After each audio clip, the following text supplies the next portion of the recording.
Mes amis, la personne la plus riche du monde, Elon Musk, a exprimé le désir de voir la tombe bénie du prophète Mahomet, que la paix soit avec lui, lorsqu'il est entré avec le roi saoudien. De quel miracle a-t-il été témoin pour qu'il récite immédiatement la Shahada, la déclaration de foi islamique, Allah Akbar, devant les téléspectateurs des chaînes islamiques. Que la paix soit avec vous, chers amis. Sans aucun doute, toute personne dotée d'un tant soit peu d'intelligence et de conscience se posera la même question en observant cet univers rempli de mystères. Qui est le créateur de cet univers et qui dirige ce système? Mes amis, nous, musulmans, croyons fermement que celui qui a créé et dirige ce système n'est qu'un seul être, Allah. Les musulmans mènent leurs propres recherches et réalisent des milliers d'expériences pour trouver la réponse à cette question. La réponse est claire. Il y a un grand être qui a tout créé. Même les non-musulmans en viennent à accepter cette évidence. Les musulmans sont attirés par l'islam,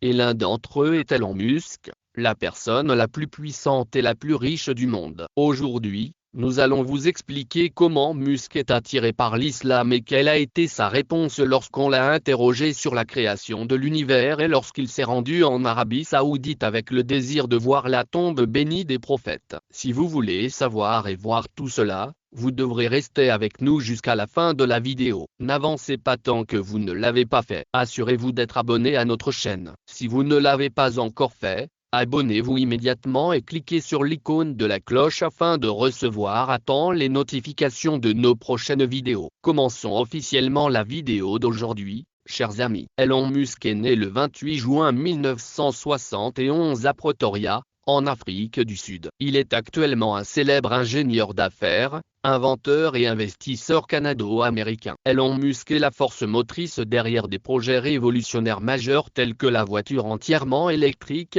les fusées réutilisables et bien d'autres entreprises révolutionnaires de ce type. Elon Musk n'est pas seulement le président directeur général de SpaceX et de Tesla Motors, mais aussi le président de SolarCity et un cofondateur de PayPal. Il a également présenté un système de transport conceptuel appelé Hyperloop, qui changera complètement la carte des voyages. Si l'on parle de la religion d'Elon Musk, il a déclaré il y a 6 ans dans une interview qu'il ne croyait pas en Dieu. Il a également déclaré qu'il n'était pas juif et qu'il ne suivait aucune religion. Dans une interview sur la religion donnée par Elon Musk en 2018, il a déclaré qu'il ne croyait pas en Dieu. Cependant, lorsque la même question a été posée récemment, sa réponse a été étonnamment différente. L'animateur a demandé à Musk s'il croyait en une puissance supérieure qui a créé et supervise l'univers. Musk a répondu avec conviction, affirmant qu'il croyait en une force supérieure qui gouverne l'univers et à laquelle nous sommes tous soumis. Il a ajouté que ses expériences et ses projets l'ont amené à cette conclusion. L'univers ne fonctionne pas tout seul,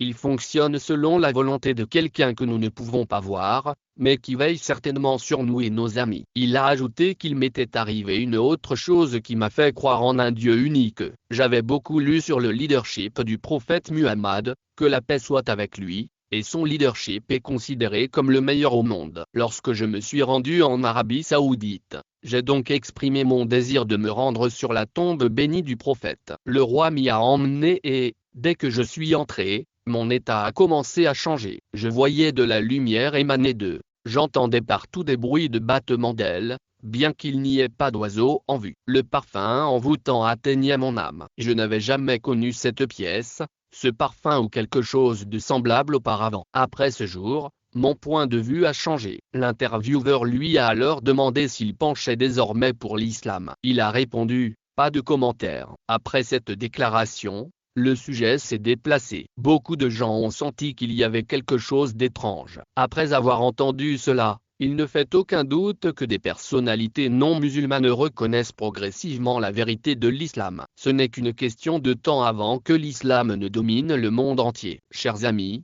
rappelez-vous qu'au milieu du XXe siècle, la perspective scientifique était que l'univers a toujours existé et qu'il existera toujours. Selon cette perspective, les scientifiques croyaient que l'univers était un ensemble de matière fixe, statique et immuable. Cette théorie, connue sous le nom de philosophie matérialiste, nie l'existence d'un créateur qui a donné naissance à l'univers. Cependant, Les progrès de la science au cours du XXe siècle ont permis de réfuter complètement cette théorie à l'aube du XXIe siècle. Après de nombreuses expériences et observations, les physiciens et les penseurs modernes ont conclu que l'univers avait certainement un début d'existence. Il est en constante expansion. Le début de l'univers peut être clarifié par ce verset du Coran: il est Allah, le créateur des cieux et de la terre. Sourate Al-Araf. Les astronomes actuels s'accordent également à dire que l'univers tout entier est né d'une explosion massive, le Big Bang. Une explosion qui s'est produite il y a environ 15 milliards d'années à partir d'un seul point, et l'événement qui a donné naissance à l'univers. C'est un fait sur lequel la communauté scientifique s'accorde. Avant ce Big Bang, ni la matière, ni l'énergie, ni le temps n'existaient. Cette vérité a été récemment annoncée par les physiciens modernes. Il y a 400 ans,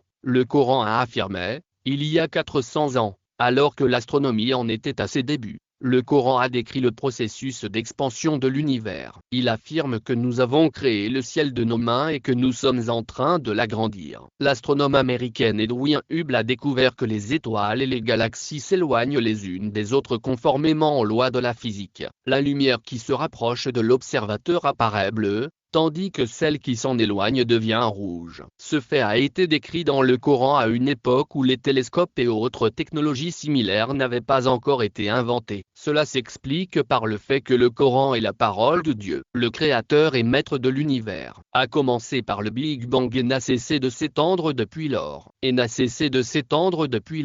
Les scientifiques confirment que l'univers atteindra un point où sa masse deviendra si importante que l'attraction gravitationnelle stoppera son expansion. L'univers se contractera alors, et finira par se terminer, revenant au point de départ. Cette fin est appelée Big Crunch. Les recherches scientifiques actuelles sur le début et la fin de l'univers sont en parfaite adéquation avec les déclarations du Coran. Il y a 400 ans, malgré les immenses progrès de la science, il était clair que personne ne pouvait connaître l'univers et ses secrets cachés mieux que son créateur et propriétaire. Cependant, dans le monde d'aujourd'hui, malgré notre confiance dans la recherche scientifique, nous ne réfléchissons pas aux miracles mentionnés dans le Coran. Allah dit qu'au jour du jugement, la terre entière sera dans sa main et les cieux seront pliés dans sa main droite. Il est au-delà de ce qu'on lui associe. Voici notre vidéo d'aujourd'hui. Nous aimerions connaître votre avis. Likez-la et partagez-la avec vos amis. Abonnez-vous à notre chaîne. Nous vous tiendrons informés de nos prochaines vidéos.